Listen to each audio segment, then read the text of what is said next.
This episode of the Cult Pop Show podcast was brought to you by our Patreon. If you want to tell us which films we should watch, get up to 2 extra exclusive podcasts a month, give us something to talk about in the post-credit scene at the end of each episode, or join us for our monthly movie club Zoom call where we discuss a film together, then please consider joining the cult and donating at www.patreon.com/cultpopshow. Alright, okay, so all I'm gonna say to you, and you're as seasoned at this as I am, so with respect and this is me talking to a peer, to a colleague. Just remember that this podcast does need to be a piece of entertainment. Okay. I disagree. You can be angry, you can be upset about it, but we still need to create an engaging piece of content that is fun to listen to. Why would we start now? Welcome along, everyone, to the Cult Pop Show podcast. Suck it, 5 years of podcasting. None of you were good. This is Film Franchise Fortnights with a twist, because this is, of course, the 5th birthday of Film Franchise Fortnights, roughly, and so this is the 3rd edition of Film Franchise Fortnights Redux, which is something we've been doing the last couple of years, where you guys, the listeners, get to vote on a franchise we covered in the early days of the podcast before we were the professionals that we are now, that you want us to recover. And I like how you just then, I could see you and hear you realizing that you weren't heeding your own advice and making it interesting, because you were like, it's something we've been doing for the last couple of years, and you were like, fuck, I said it had to be entertaining. So that was fun. Maybe subconsciously, I didn't consciously do that. So usually this is a show, I'm AJ and that's Richard. Usually this is a show where we cover film franchises, but as I said, people voted on a franchise from our early days for us to do again, to sort of overwrite the previous episode. And it was really interesting because this year we opened it up to our 2nd season. We said you can vote for a podcast from our 1st or 2nd season, whereas usually we've only let people vote from the 1st season. And inexplicably, another episode from the 1st season won, making the whole practice of opening it up to year 2 completely pointless. And it was a podcast we've already done, so we don't even have to do it. Yeah. And that may as well be what it is, because this is probably the strangest. I say that it's actually been a strange choice every year. For the first year we did this, we redid the Spider-Man films, which were fundamentally built to break the format of our podcast. And then we had to redo Freddy vs. Jason, and then instead of doing 1 hour, we did about 5 hours instead, split up over 3 episodes. And as begrudging as I know you are, and I also am, to have to revisit the franchise we've revisited this week, it does allow us to right a wrong, branding-wise, consistency-wise, what am I saying? We did something different in the early days when we covered this episode, and now we get to change that. And what that wrong that we're righting is that today we're going to be, once again, ladies and gentlemen, talking about the Mummy movies, and not now the I know Mummy... what you're thinking. Not the Brendan Fraser Mummy movies, but the 6 original Universal Mummy movies, which I think was our 5th episode of Film Franchise Fortnights. Yeah, correct? It was. It was actually fun. So it was the 5th episode, but it was the 4th franchise we rolled. Because do you remember that after 3 episodes, we rolled the Mummy Universal, and we were like, fuck. And then to give ourselves more time, because you and I just fucking did not watch these movies in the 2 weeks, we then slotted in Ghostbusters, because we're like, we kind of want to see the new one anyway. Let's just watch the other 2. We can knock it out in a day. Release that. And then after that, we had another 2 weeks to watch this. So we gave ourselves 4 weeks to watch The Mummy, the original time. And both of us, I think, watched the first one, like, within the first week, and then the remaining, 5? We watched together in one chunk from like 6 or 7 p.m. until 1 a.m. And one of us was on painkillers and one of us was drunk. And That's all I also remember. incredibly sleep deprived. I didn't re-listen back to that old episode. I did, and you know what? What? We didn't need to redo it. It's great.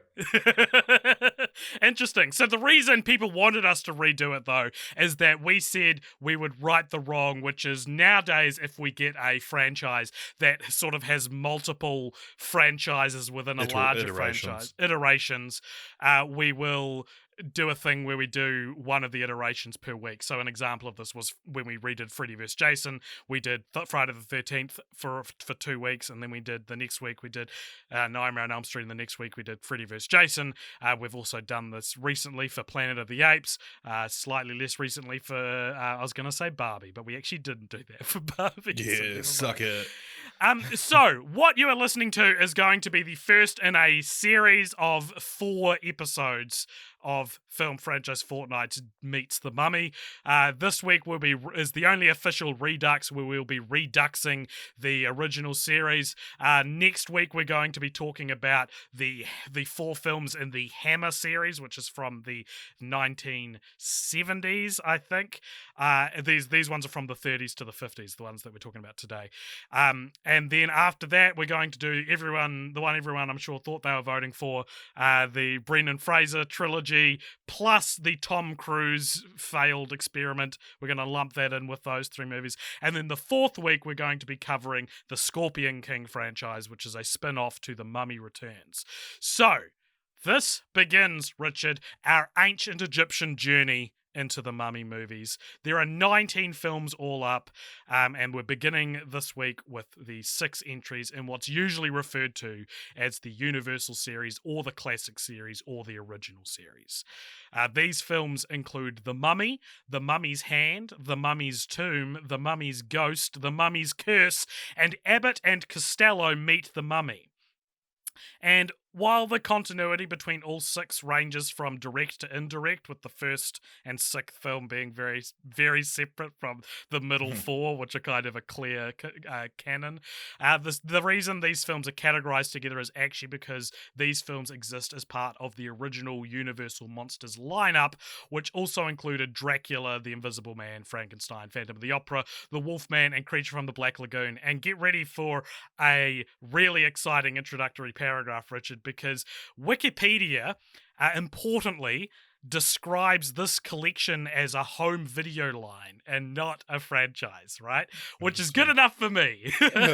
Because it looks like these films weren't really considered part of an interconnected series up until 1999, when a Universal producer attempted to remarket them as one, which sounds eerily close to Word of God canon. And Richard, what are your feelings on Word of God canon? Right, so we didn't have to watch this. I'm saying we didn't have to watch the other Universal monster movies. Oh, okay, sorry. Yeah. So, all that being said, there are, in fact, actual Universal monster movie crossovers, like single films from the 1940s, which saw Dracula, Frankenstein, Wolfman, and the Hunchback of Notre Dame all interacting, but Richard, not the Mummy. The Mummy is not in any of the crossover films. The only example of the Mummy, or characters in a Mummy movie, sharing the screen with other Universal monsters would be from the thwarted attempt in the Dark Universe in 2017, which was promptly abandoned after Tom Cruise's Mummy movie. So that's the lone entry in its franchise, and we are covering that film in a few weeks. So we've really skirted the line here of being obligated to watch like 30 more movies. And what I like to think is the franchise gods giving us a break, is the idea of the Mummy movies all existing as part of a larger than it is franchise seems theoretical at best. Yeah. And then what's the reasoning for the Abbott and Costello not bridging that gap? So Abbott and Costello, which is the last film we're going to discuss, that's called Abbott and Costello Meets the Mummy. Or Meet the Mummy, and there was some contention. A few people asked us if, being that this is an Abbott and Costello meets movie, of which there are 6 others, does this mean we should have watched the other Abbott and Costello movies? And the short answer is no, and not just because this would be the missing link. I don't feel like it. Yeah, and it would also be like the missing link which connects the mummy to the other Universal monsters, Yeah. because they meet Frankenstein and I think Dr. Jekyll and Mr. Hyde, but also because it doesn't really look like they're related. Despite playing themselves in Abbott and Costello Meet the Mummy, they actually, for some reason, play completely different characters in all of their other films. I don't know why Meet the Mummy was them playing just Abbott and Costello. Right. And also, 3 of the other Meat films include The Killer, who's Boris Karloff, The Killer, The Keystone Cops, and Captain Kidd, who is a Warner Bros. Property, not a Universal property. Right, so now we're going to have to cover that when we watch Space Jam too. Yeah. I can understand why people would be upset with this, but the Abbott and Costello Meat films aren't even categorized as their own series on the Wikipedia page of their filmography. They're just mixed in with their dozens of other films. So it looks more like a scenario similar to the relationship between Scary Movie and like Date Movie or Epic Movie. Or the Mary-Kate and Ashley filmography, where filmmakers are using similar styles and buzzwords and actors to whet the appetites of audiences for marketing purposes. And this is not filmography Fortnights. This is film franchise Fortnights. One last thing about all of this. If you're listening to this and you're unsatisfied with all these loopholes that I'm desperately climbing through to stop us watching any more than the 19 films we're already giving you, at the very least, I'll say, even if we did want to tackle Universal Monsters as one gigantic meta franchise, we'd probably still do it this way anyway. We'd probably still do it in these separated blocks. So, you know, if people get angry enough at us that they threaten to stop being supporters of our Patreon if we don't do all the Universal monster movies, we'll do Dracula another time. You know, like maybe these can be the ongoing ones. I don't know. Yeah, maybe instead of Redux, we just do Universal Monster June. Universal Monster. Fuck! I was right there.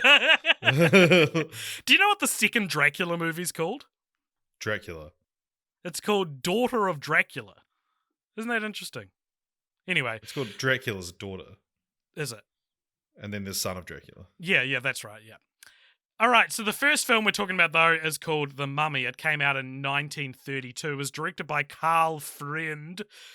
Do you know what this has on Rotten Tomatoes? Like 88.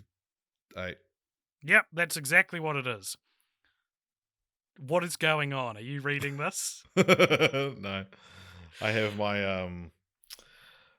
yeah, continue. And I don't know if we've made this clear either, but like the first time we watched these movies, it was a hard slog. And Richard, I think, never closer to quitting the podcast than when The Mummy won the Redux poll in this last week. What is The Mummy 1932 about? An even harder question than the Rotten Tomatoes one. Yeah, well, and so I've actually prepared statements for each of these. Oh.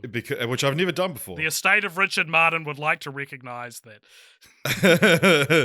Yeah, I was stalling to try and think of something funny, but I have actually just written what the movie's about. Okay. So, in 1921, an archaeological expedition finds the mummy of Imhotep. They're able to determine that he was buried alive, and the casket he's buried with has a curse on it and this scroll of life. So one of the archaeologists reads the scroll aloud, which brings him to life, and he just fucking cracks up. He finds it the funniest shit he's ever seen. Cut to 10 years later. Imhotep has just integrated himself into society as just a normal dude, and Ardith Bey is his name. And he shows some professors where to find the tomb of his long lost love. And then he meets a woman who looks exactly like the aforementioned lover, and he, in an attempt to woo her, tells her about how he was buried alive for trying to resurrect her. The crime being sacrilege. He then tries to kill her so that he can bring her back to life, which would make her immortal. And then so instead she prays to Isis and then is saved Is the mummy cancelled? Yeah, so she prays to Isis, and then the statue of Isis comes to life. Not in so many words, but and then the scroll of life that brought the mummy to life is burned, which turns the mummy to dust. And do you know what? What? No, actually, you go. I was going to say, do you know the name of his lost love? I had it somewhere, but nah. Because it's the same in the Brendan Fraser mummy movies, which I've seen 1,000 times. And Wow, I you've always watched thought... it 900 times since the original time we recorded this podcast. Did I say 100 times? Yeah, you did. Are you going to do that the whole episode? I thought the point of Redux was to override an old I'm episode. sorry that I'm fucking barely clinging to anything to talk about. Okay, cool. I'll just delete all of my notes. The Ankh Cinnamon. Yeah, in the Brendan Fraser mummy movies, I always thought it was a Nuxinamoon.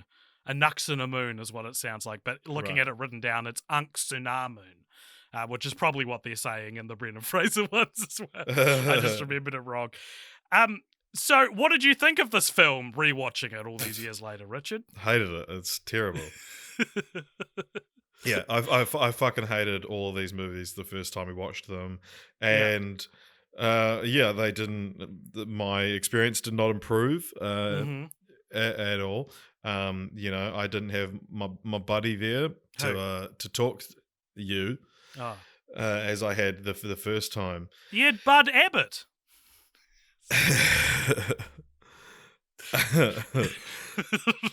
He doesn't show up for a while though. Yeah, but yeah, true. So I had I didn't enjoy this in the slightest.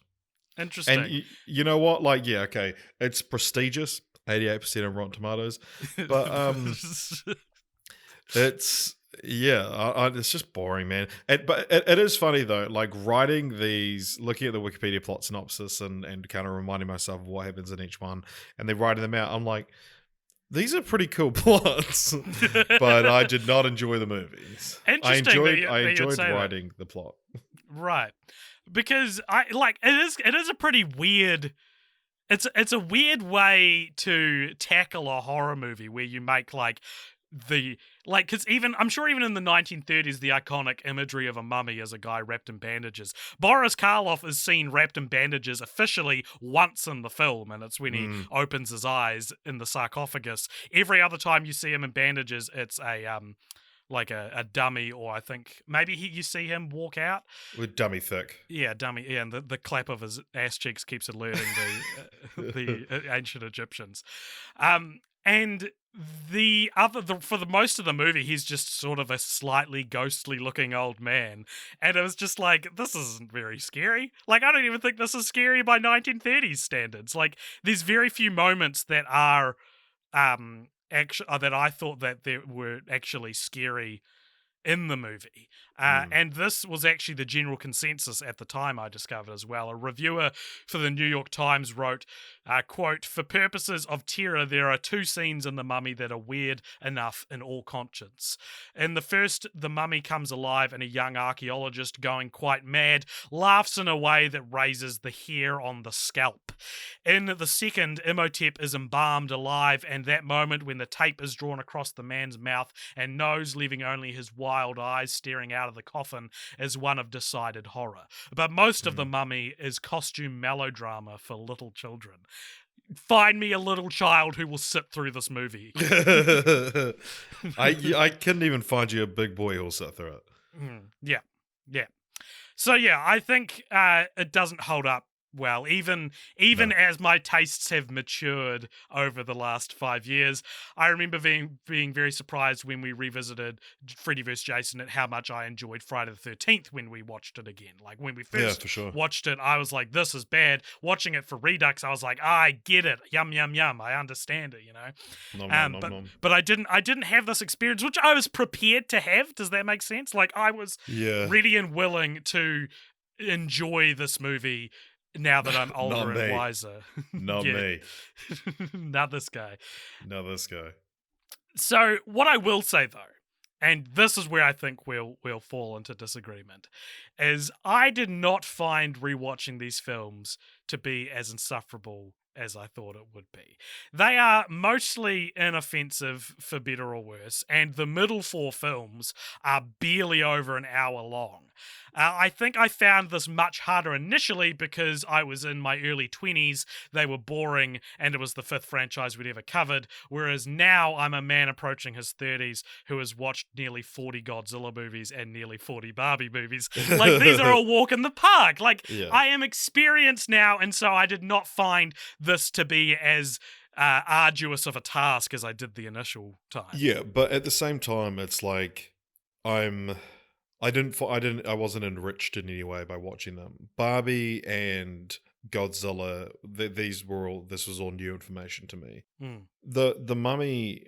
Yeah, I mean, I don't know. I've seen it, and I didn't enjoy it the first time. And mm, same as you, I kind of like. I would have loved to have had something awoken in me and mm. had this wonderful new experience with the film, but I didn't. And yeah, the whole like it's just the thing that kind of made it, that soured the watch, or the kind of the general vibe of having the Mummy, is that like not only do I have to watch these films I hated again, or just like it's taking time out of my very busy day.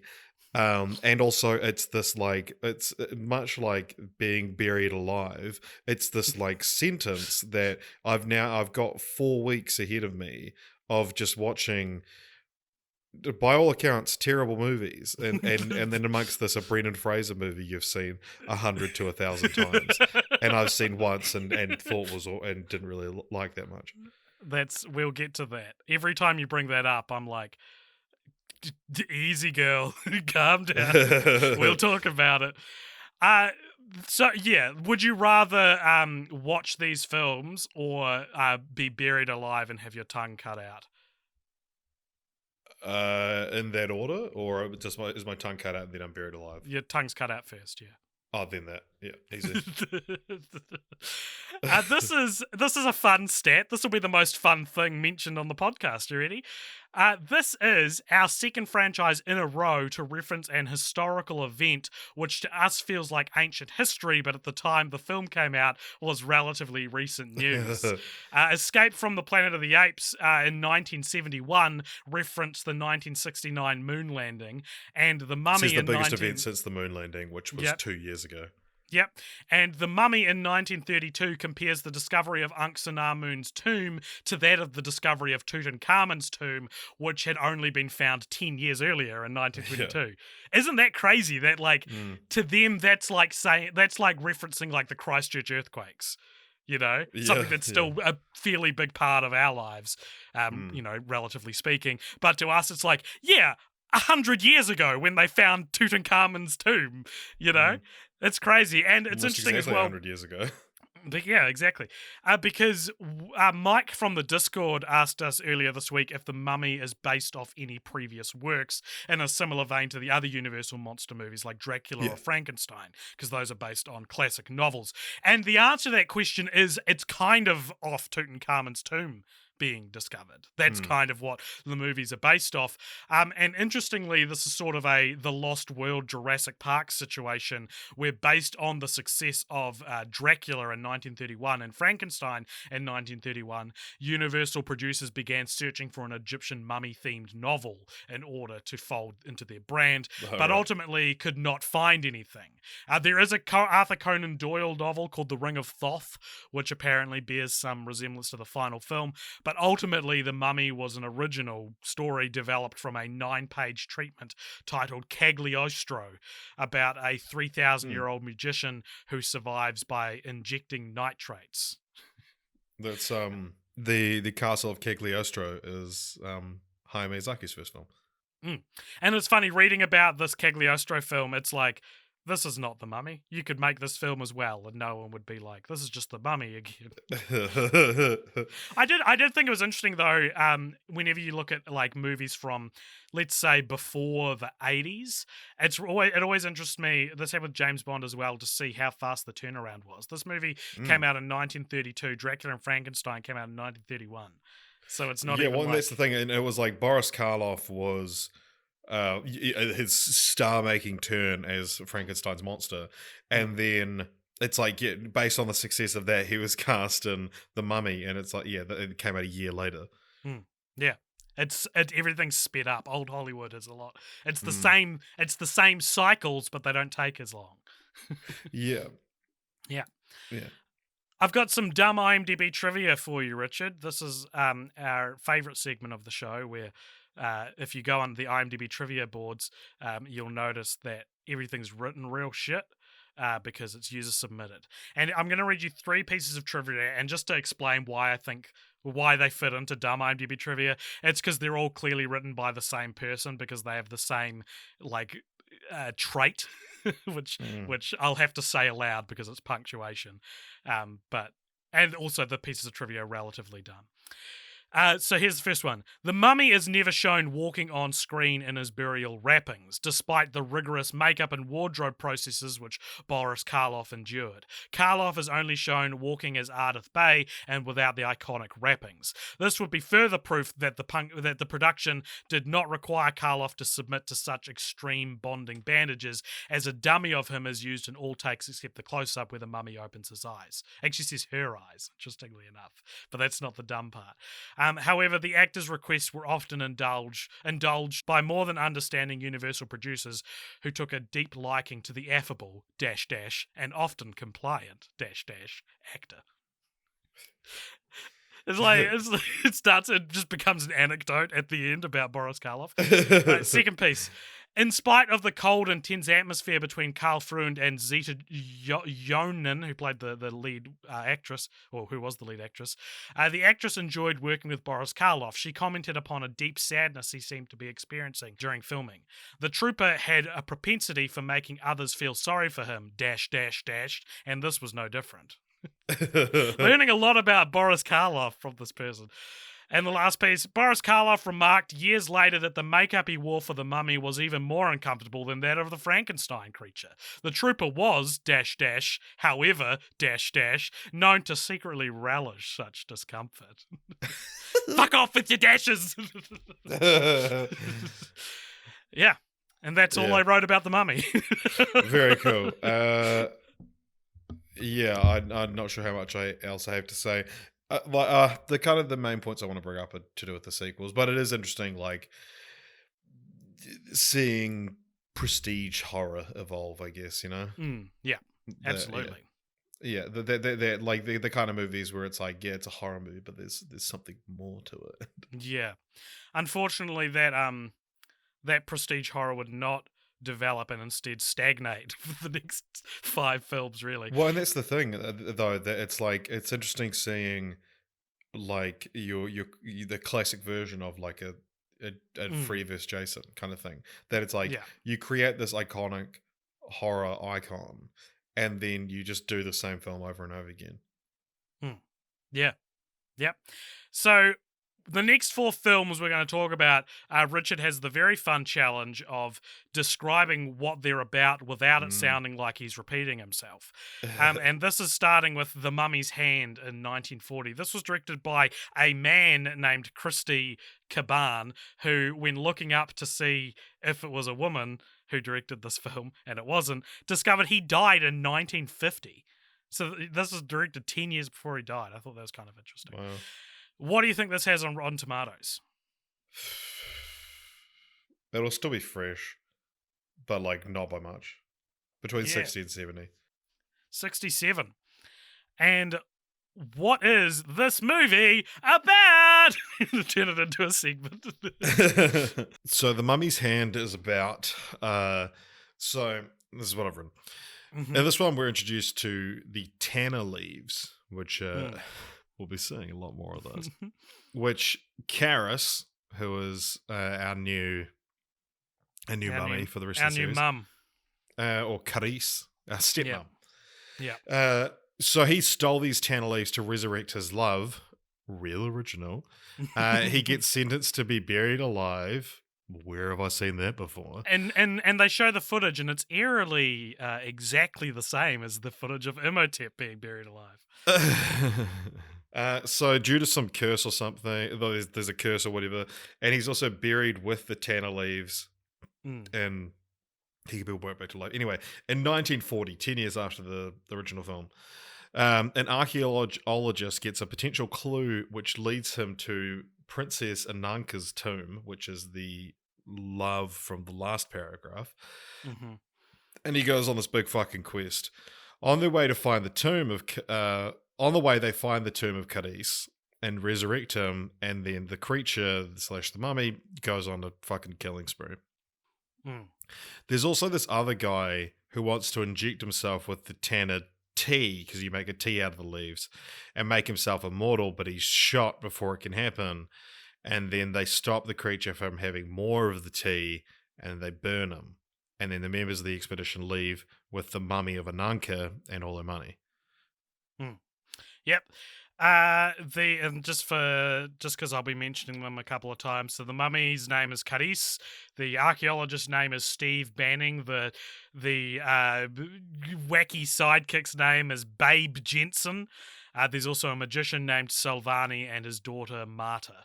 And Marta and Steve Banning, we eventually see get married. And the guy who's resurrecting Cadiz is named Andoheb, who will show up again. What did you think of The Mummy's Hand, Richard? Didn't like it. No? Mm. Why not? It's dumb. Welcome to 6-year-old reviews a movie. Boring. I think this is probably my favourite of the original films. I think it's better than the last one, controversially. The last one as in the previous one, or the last one as in Abbott and Costello? one? No, as in The Mummy 1932. Though I think by and large I would rather watch Abbott and Costello meet the Mummy again if I had to watch one of these again. Yeah. I think it's still pretty boring, but at least you see the mummy move in it, and he actually looks like a mummy. And I thought it had probably the most interesting characters with Steve Banning, Babe, and Salvani. Sure. And I prefer Steve Bannon. And there was Mike Banning.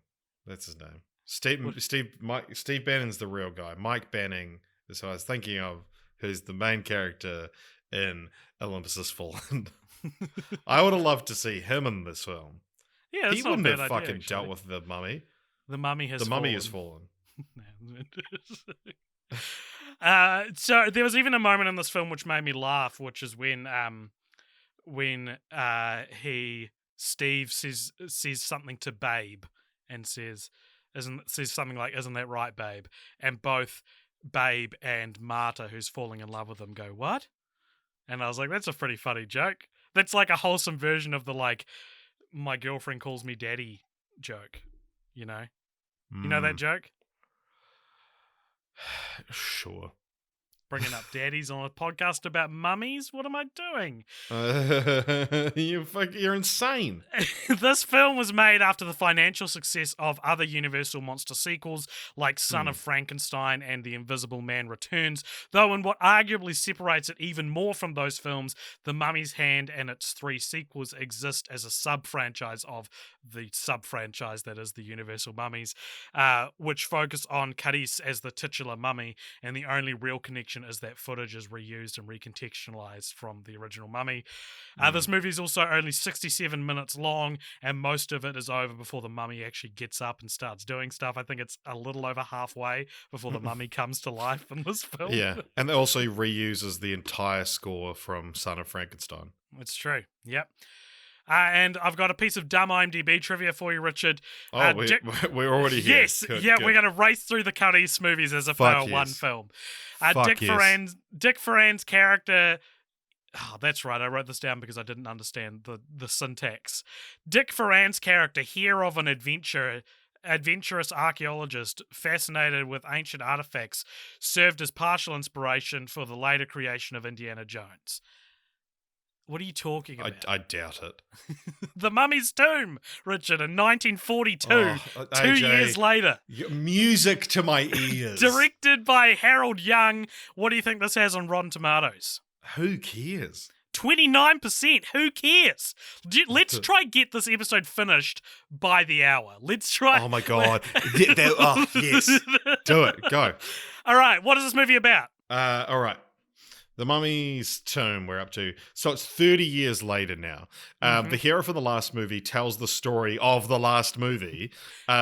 We then cut to Egypt, where the guy who died in the last movie is revealed to have not died, and then he tells the story of the last movie. And Oheb, yep.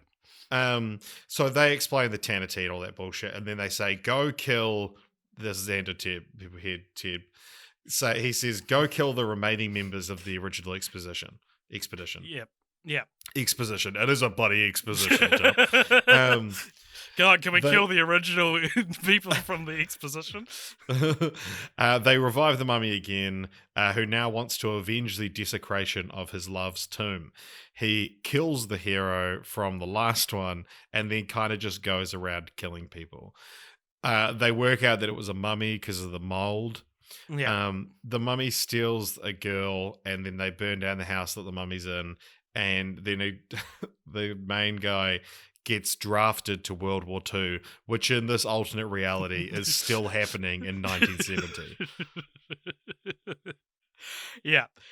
So the main differentiator between this one and the last one is this one's set in Massachusetts instead of Egypt, which I think that's fine. It's sort of relegates the rest of, like, it's sort of a Hangover Part 2 Ace Ventura When Nature Calls sequel, where it's the same thing but in a different location. I think for that reason it's the strongest of the last three Cuddies films, and the climax is relatively exciting. And also you don't need to watch the previous ones because they just fucking tell you what happened. Yeah. And I don't know, like the killing spree that the mummy goes on. It's like, this is a slasher movie. Yeah, and also like a slasher movie, the like heroes from the last film get killed, which is my least favorite trope of slasher movies, and it happens here. Steve Bannon gets killed, Babe Jensen gets killed, Marta is already dead as the movie starts. So this, and another way that it's similar to slasher movies, is that this, for whatever interest it's worth, is the first film in which Lon Chaney Jr. plays the mummy, who is sort of the Kane Hodder. Oh, Kane Hodder, who played Jason, and most of the Friday the 13th movies, he plays both Lon Chaney Jr. and Kane Hodder played the like main monster in their most iconic performances, but exclusively in the worst movies as well. The director of this film cut his teeth on video editing, which makes sense because the first 15 minutes of its total 60-minute runtime is entirely footage from the mummy's hand, in the most inefficient previously on section in film history. As you said, it reuses footage from Frankenstein in 1931 when they go after the mummy with torches and pitchforks, which is pretty interesting because watching this film, I thought this was like kind of a metatextual homage to Frankensteinian imagery. No. But it makes a lot more sense. It is just that exact Frankensteinian imagery. Yeah.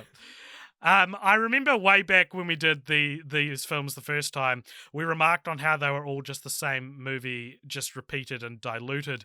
And Brent from Texas, back when he was a new fan, he, in our comments, pointed out that this could be because they're sequels from a time when you couldn't really watch whatever movie you wanted at any point, so they sort of existed to remind you of the last one. So, therefore, like, their value as pop culture has decreased in the same way, maybe an Egyptian artifact has decreased over time, Well, I mean, Egyptian artifacts will only get increase. More actually, valuable. Yeah, you're right. I thought you were going to say like a clip show, because now you can just watch any episode on streaming or on DVD or whatever. But it used to be like, remember this episode from 3 seasons ago? Syndication isn't a thing yet, so this is the only way you can relive that moment that you kind of vaguely remember. Yeah, and what does perfunctory mean? I want to use that word, but I don't know what it means. Should we look it up and use it together? Yeah. I was thinking of doing a word of the day segment on the podcast, inspired by verisimilitude. I've been thinking about that as well. I've been trying to think of a good word to use.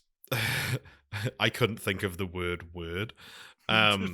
Perfunctory is the opposite of this podcast. It's carried out with real interest, feeling, or effort. That's what perfunctory means? I thought it was a negative thing.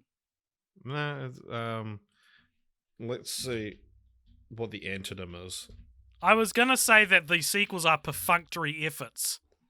Hmm.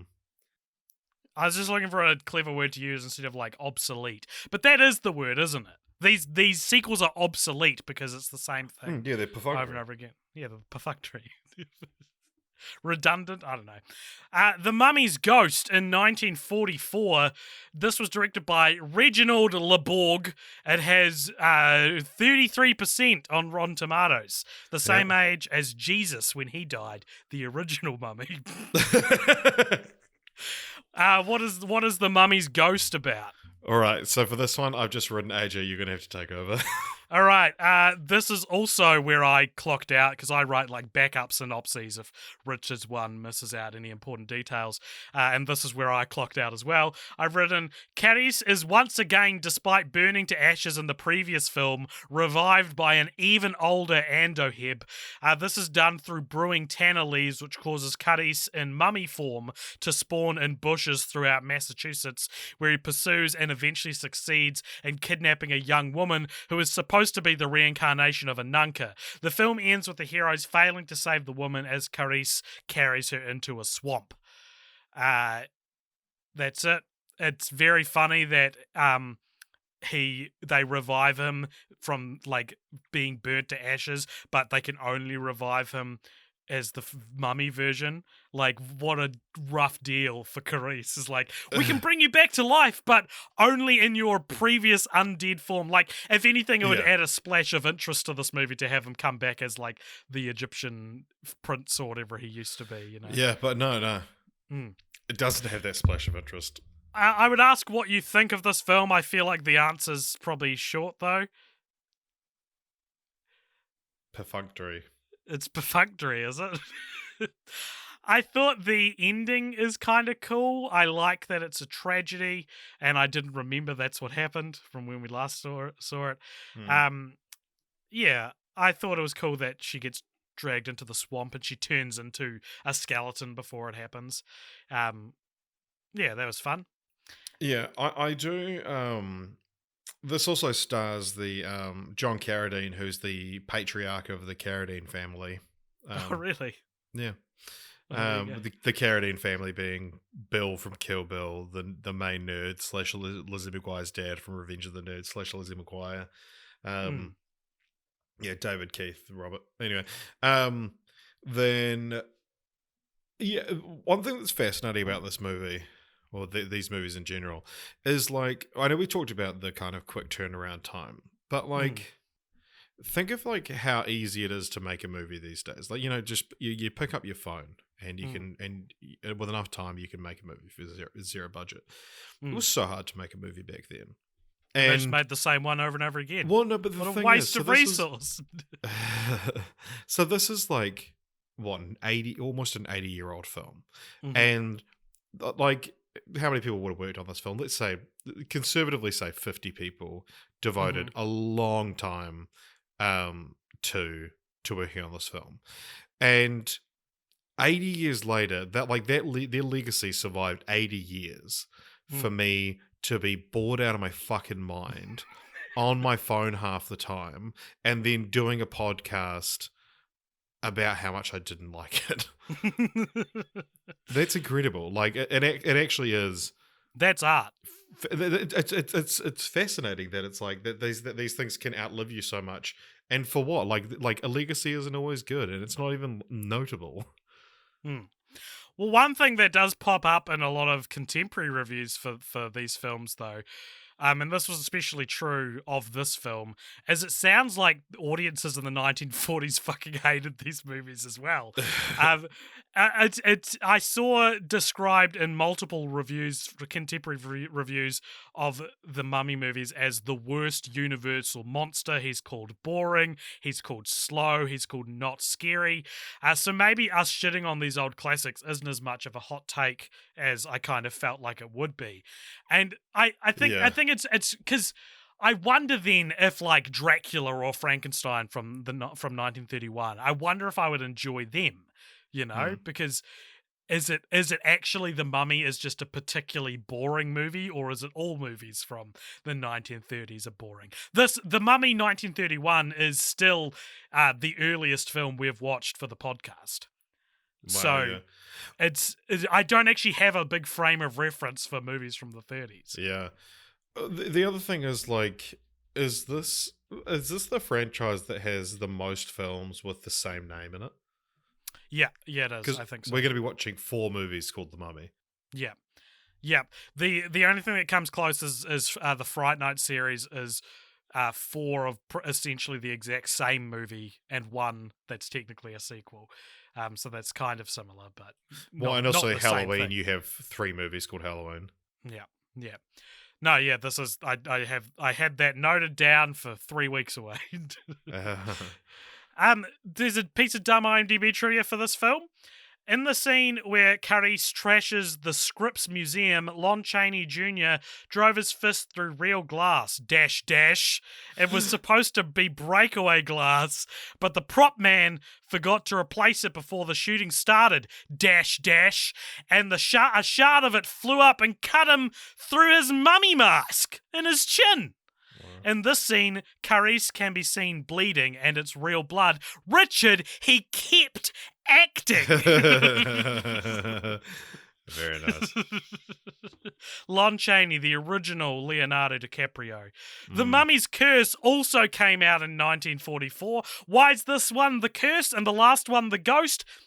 No reason. Doesn't matter. The Mummy's hand at least had a reasoning to it. It was about his hand, and also like literally like it was about like someone helping him, as in like a hand to the king, and also Right, his interesting, hand.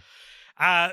This was directed by Leslie Goodwins. It has 40% on Rotten Tomatoes, and for what is this movie about? I wrote it's the same thing, but years later the swamp is drained and the mummy comes back. Yeah, do you want to know what I wrote for this one? What? I wrote, all you, buddy. Oh, there. Well, there you go. It is all me. I'd very much clocked out by this stage. The only thing I remember is that when the swamp is drained, the girl who was dragged in there at the end of the last movie is now a mummy, and it's kind of freaky. She gets up and looks around. I read that the cameras were like over cranked to shoot this, which means that she sort of moves very inhumanly. But then also the wind blowing the trees around her also moves very speedy, which ruins So it. that'll be undercranking it, wouldn't No, it's called overcranking when it's I know what you mean, but that's because if you're looking at the actual like the old school film cameras where you have to rotate the thing at the frame rate essentially, like cranking the thing, you'd crank it slower to have it speedier because you want a lower frame rate. Apparently not. Like I looked, Yeah. I know what you mean. I looked Yeah. into it, but it's called overcranking. Yeah. The most interesting thing about this film is that it's set in 1995. And inexplicably takes place in Louisiana, even though the last 2 were in Massachusetts. And it's about the same town. It's about the same swamp, the same mummy, but it's just changed states. And one thing I find interesting, Richard, about the last 3 Carice films is how a revived mummy terrorizing a town seems to become public record. And it's very rare to have a horror movie monster where there's not... I mean, there are doubters, but by and large, no one's... A big part of the story isn't spent convincing someone that the supernatural exists. Right, yeah. It's public record, and everyone just knows that it's a fact. And I think, for some reason, that is bad. There's something that stretches my belief even further watching just everyone knows magic is real and the world isn't changed. I mean, states have changed spots and this is set in the 90s. They're magic. But yeah, I know. Yeah, it takes a very special film for me to enjoy, especially on a rewatch, the trying to convince people of the supernatural scenes, like the whole zombies are real, no they're not, I'm being eaten, like it gets tiring, like especially when because there are certain movies that manage to hide it from the audiences enough, but quite often you go into movie aware of the premise, you've probably seen posters, trailers, and they'd love to put the monsters on these things, and so hiding it from the audience to be like, oh, Matt, is it supernatural? Is it not? It's like, no, we're like, I've already seen all your marketing material. Like Mm, something like 10 Cloverfield Lane does like what I think quite a good job of hiding it from the audience and the characters, even mm, though it's like, I went to go see it with someone, because I saw it a few times in the cinema, and spoilers for 10 Cloverfield Lane, but when the monster appears at the end, initially it was like this jaw dropping thing, and then I went with this girl, and she was like, and I was like, oh, what'd you think of the reveal? She's like, oh, well, it was stupid. Like, it was obviously going to happen because it's a Cloverfield movie, and it's like, yeah, but we also hadn't established yeah, what a Cloverfield movie was at this point. Like, yeah, yeah. this same girl, actually, we went to the Nice Guys, Hmm. and again, it's my second time seeing it, and it was like 15, 20 minutes before the ended. She was like, "Should we just go?" And I was like, it's not going to change your night at all if you just stay and see how the movie ends." Yeah, that sounds very frustrating. It was Uh, had a big old crush on her. yeah, I did that once. I went to a movie with a girl I had a crush on, and she said we should leave halfway through, and I did left. And that film was the Oscar award winning The King's Speech, which like isn't a movie I'm especially bummed that I walked out of, but it's a weird movie to say I walked out of. Yeah, Yeah, have you since seen it? no. Oh, it's a good movie, especially the second half. This film was originally called The Mummy's Return, apparently. Weird to name your fifth one there. But it's also interesting to know that if this was The Mummy's Return, uh, 50 years later or whatever, we'd get to The Mummy Returns. Yeah. Abbott and Costello Meet the Mummy came out 11 years later in 1955. Is that 11? Yeah, that's 11 years later. This was directed by Charles Lamont. What do you think this has on Rotten Tomatoes?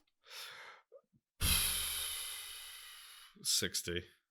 Richard, it has 25% on Rotten Tomatoes, which makes it the lowest rated of the list, which And is it's pretty funny. obviously the best one. Oh, it's obviously the most palatable, and it's not just because it's a comedy, it's also because it's made 20 years after the original one, Mm. so it's a little more, uh, accessible.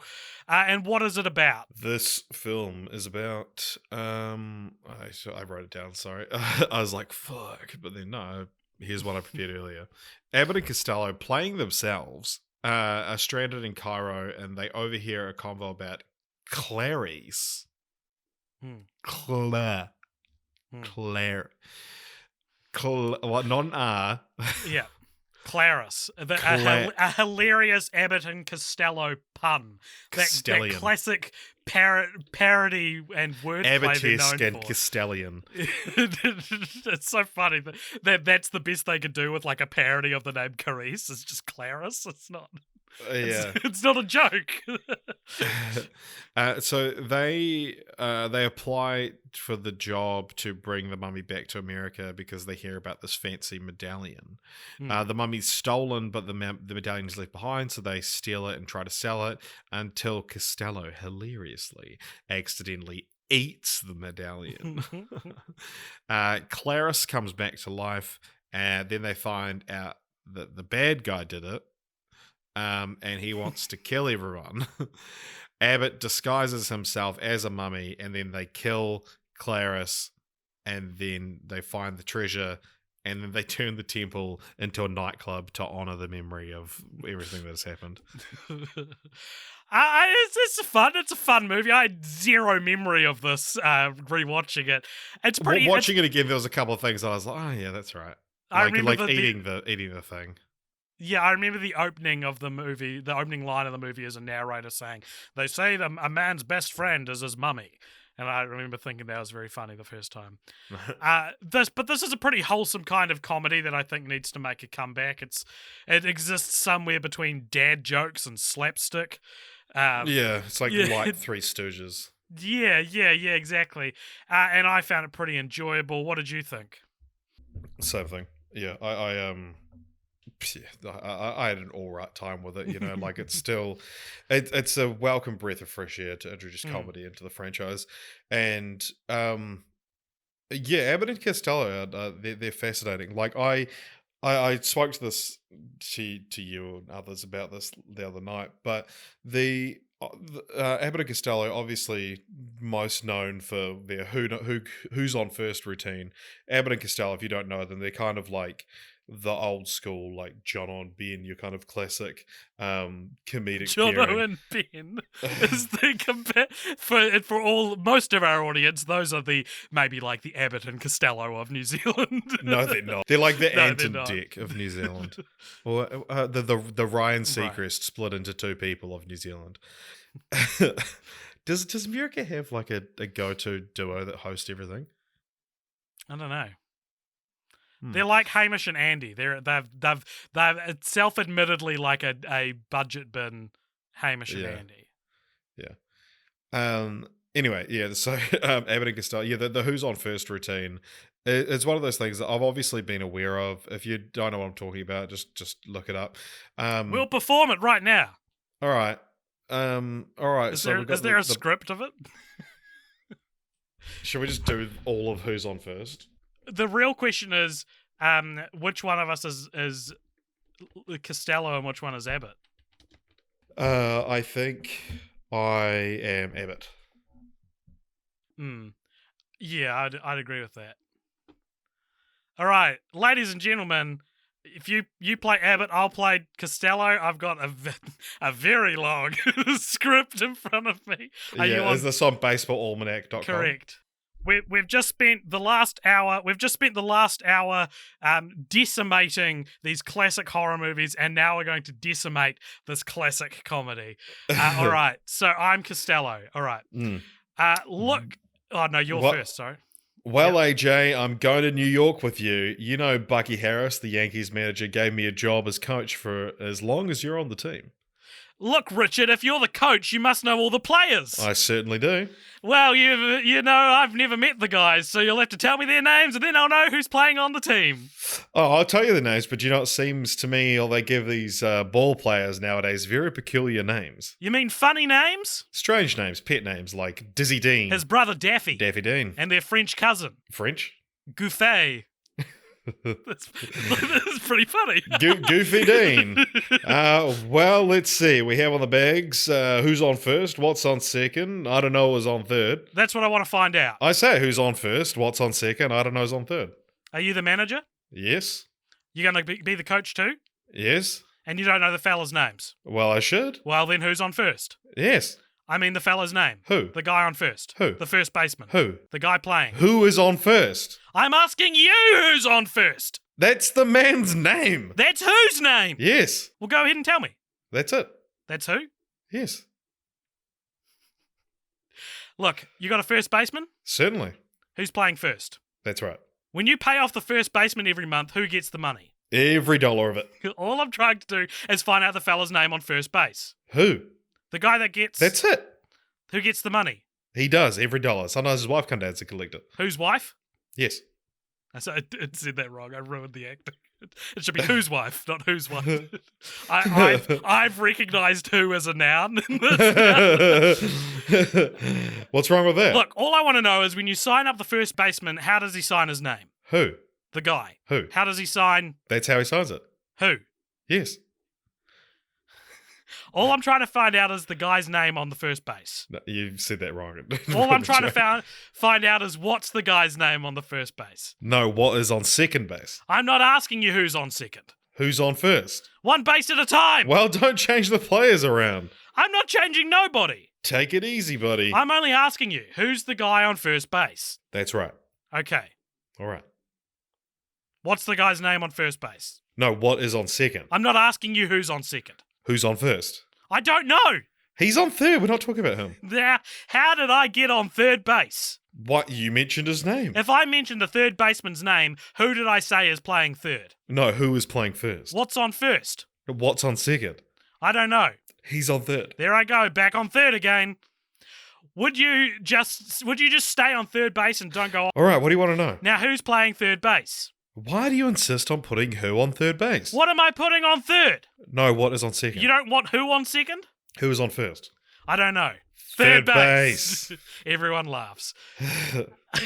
Oh, look, you got an outfield? Sure. The left fielder's name. Why? I just thought I'd ask you. Well, I just thought I'd tell you. And tell me who's playing left field. Who's playing first? I'm not. Stay out of the infield. I want to know what's the guy's name in left field. No, what is on second? I'm not asking you who's on second. Who's on first? I don't know. Third base.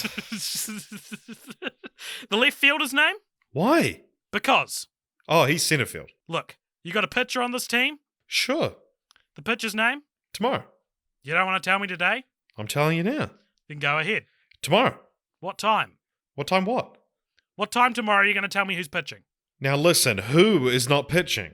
I'll break your arm. You say who's on first? I want to know what's the pitcher's name. No, what's on second? I don't know. Third base. base. You got a catcher? Certainly. The catcher's name? Today. Today. And tomorrow's pitching. Now you've got it. All we got is a couple of days on the team. You know, I'm a catcher too. So they tell me. I get behind the plate and to do some fancy catching. Tomorrow's pitching on my team, and a heavy hitter gets up. Now, the heavy hitter bunts the ball. When he bunts the ball, me, being a good catcher, I'm going to throw the guy out at first base. So I pick up the ball and throw it to who? That's the first thing you've said right. I didn't even know what I'm talking about! That's all you have to do. Is to throw the ball to first base. Yes. Now, who's got it? Naturally. Look, if I throw the ball to first base, somebody's got to get it. Now, who has it? Naturally. Who? Naturally. Naturally. Naturally. So I pick up the ball and throw it to naturally. No, you don't. You throw the ball to who? Naturally. That's different. That's what I said. No, you're not saying it. I throw the ball to naturally. No, you throw it to who? Naturally. That's it. That's what I said. You ask me. I throw the ball to who? Naturally. Now you ask me. You throw the ball to who? Naturally. That's it. The same as you. Same as you. I throw the ball to who? Whoever it is drops the ball and the guy runs to second. Who picks up the ball and throws it to what? What throws it to I don't know. I don't know throws it to tomorrow. Triple play. Another guy gets up and hits a long fly ball to because. Why? I don't know. He's on third. I don't give a damn. What? I said I don't give a damn. Oh, that's our shortstop. Two observations reading that with you. Well, actually three. One, that was very fun, and I want to just do a podcast now where we recite famous bits to each other. That was very fun. Two, have you seen like the clip on YouTube? Because there's no like definitive performance of who's on first. It's like yeah, I've watched a couple the other night, but yeah, there's one that is considered like their best one, but right. Yeah, there is no like official script essentially. What's crazy about Who's on First is how it's just funny. It just is funny by today's standards. Like, it's not lame. It's not out of date. It's just still funny. It's clever. It's insanely clever. Yeah. And the third thing that I think is really cool is you are absolutely Abbott and I am absolutely Costello. like that dynamic has existed on this podcast before. Maybe like a fragment of it, but it's still been there. That was fun. I enjoyed doing that. Well, it's also like what the kind of the defining difference is one's tall, one's short. That's true. And yeah, but then it's because it's like the hothead and the cool, calm, and collected one. So the different. I was thinking about this though. The difference between you and me and Abbott and Costello is usually the cool, calm, collected one. They're really famous. Usually the cool, calm, collected one is also like the one steering the ship, but often it feels like I'm sort of with this isn't an insult. It just it's like I'm steering the ship, right? Costello steers the ship in our case. Right. You sound offended. Well, I am. That's what you're hearing. Richard, that's what you're hearing is offense. This is comment on the Discord or wherever you want with other famous bits or like scenes we should read. Yeah.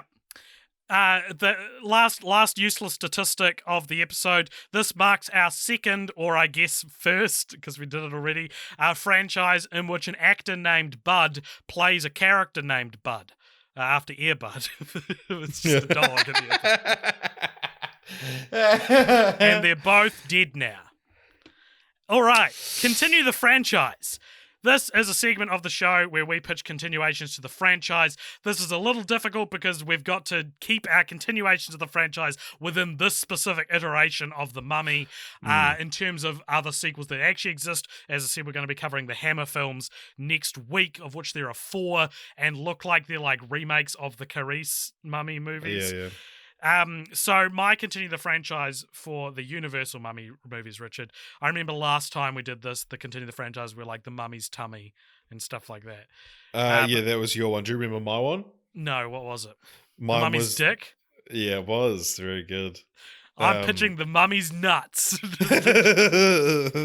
No, I'm going to say that I continue the franchise is that when all the Carice movies are in the public domain, they should be donated to film schools as editing fodder. Like, it should be an assignment to edit these 4 movies into one cohesive movie. I like that. That's good.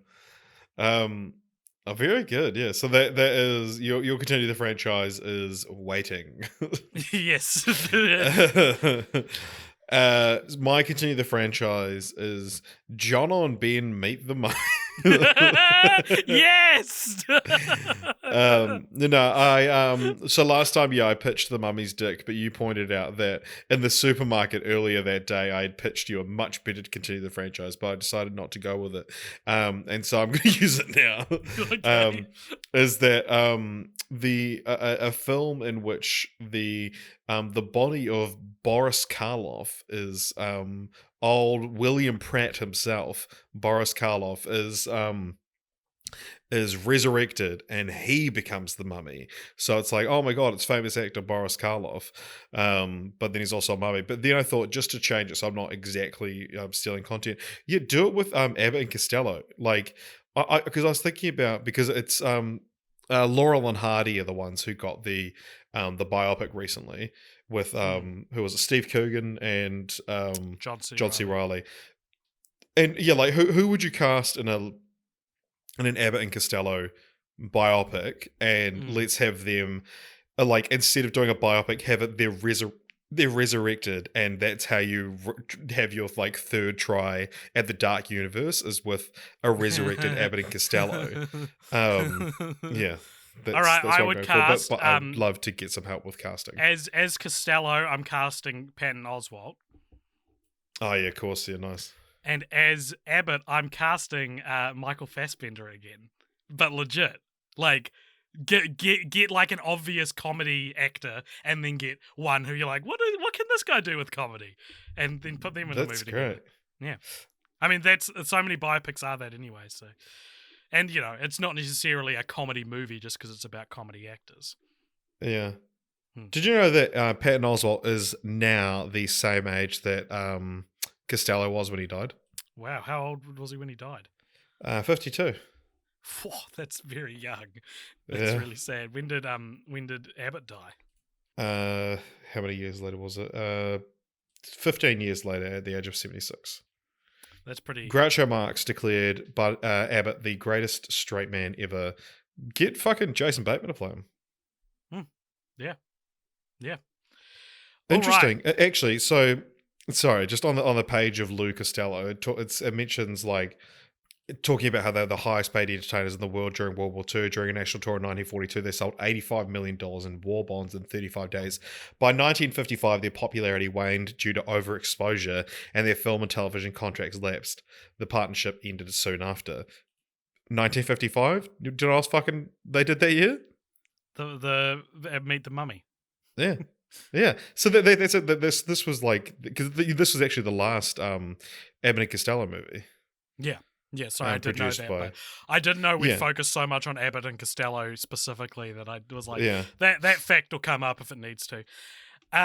So, Richard, the final segment we've got to do on the show is the third time we've ever done this is re-ranking the franchise, where we look at where we've already ranked this franchise and discuss whether or not it needs to be adjusted. And this... The Mummy, the Universal Mummy movies are currently abysmally ranked 125 out of 128. So pretty low to the bottom. I don't think it needs to go lower. Beneath the Mummy is Medea, The Land Before Time, and Dungeons and Dragons. Above the Mummy is Divergent and the 2 Sex and the City movies. I feel like maybe the Mummy is because it's Chuck It Last. It's a more no, I think because it's a more gentle kind of bad than Sex and the City and Divergent, that it should maybe go ahead of them.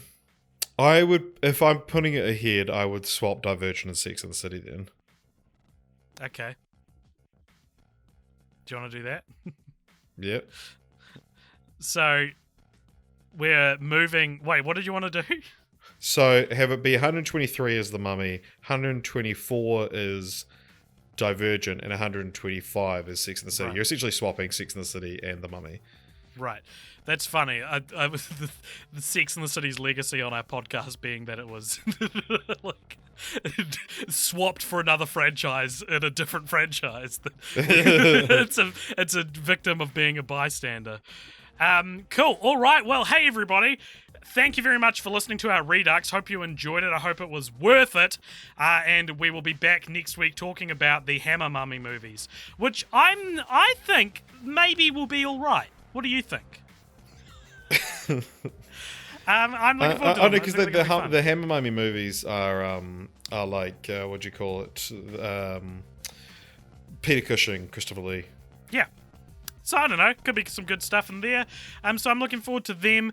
If you liked this episode, though, you can support Cult Popture at all the places. We're on Facebook, we're on Instagram, we're on Twitter, we're on Letterboxd, which is where we just ranked our film. We're also on Patreon, www.patreon.com/cultpopture. There'll also be a link to the Discord in the show notes. I'm on TikTok. AJ from Cult Popture on TikTok. Cult Popture is also on TikTok. I'm also on TikTok, but I haven't posted anything. And we're also on YouTube. There are 2 YouTube channels. One's called Cult Popture, which is where we post fun little video essays, and one is called Cult Popture Again, which is where we post the podcast, and it could be where you're listening to this right now. Stay tuned for the post-credit scene after this music ends. And Richard, we did it. We did maybe the most light and breezy Redux we've Fucking done so 6 far. minutes of this was just us reading who's on first. Happy 5 years, buddy.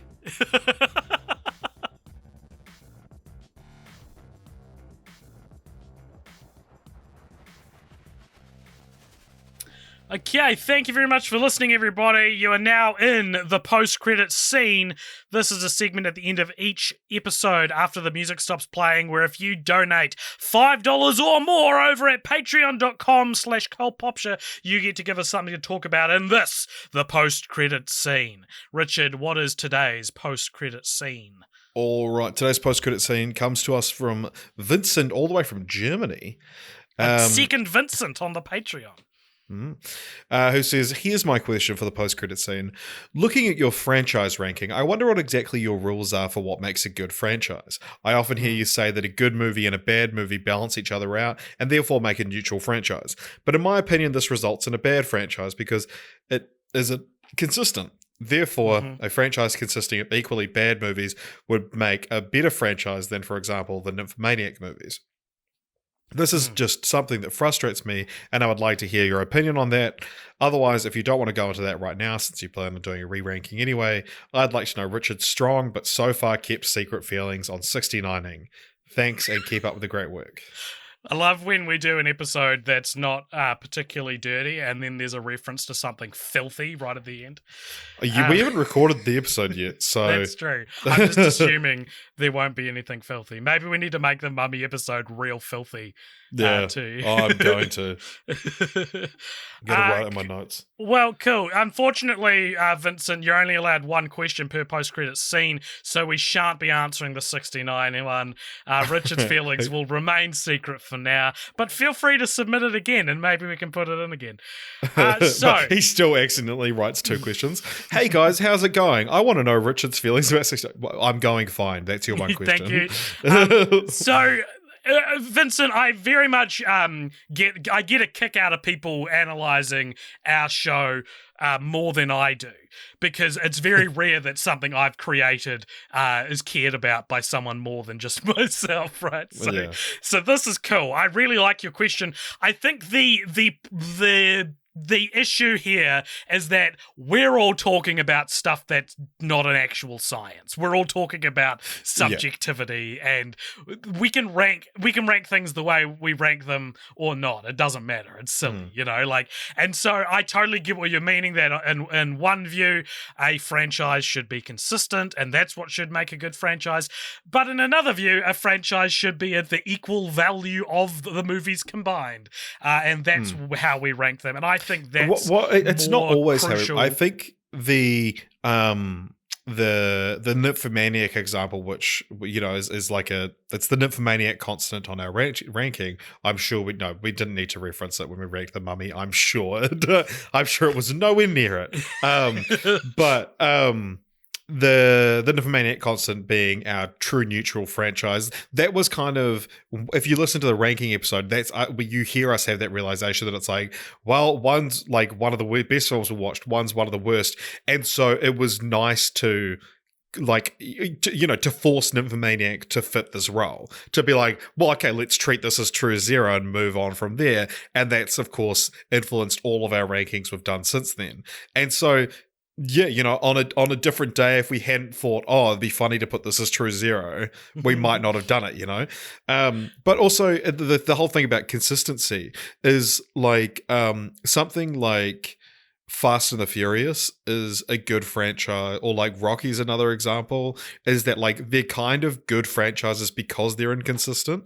Like, and even like Friday the 13th or Nightmare on Elm Street, it's like because you have these like ebbs and flows, you get the entire spectrum of what that franchise could and should or would be by watching it. So it's like the fact that you have terrible movies, and especially if they manage to come back from those, it's like that kind of makes it a cooler franchise. Like if it's not only the quality of the films, it's also if you were telling the story of the art of franchising, how important is this franchise to it? And things like being able to save a franchise that's gone off the rails are like massive points because it's so rare. It's so rare.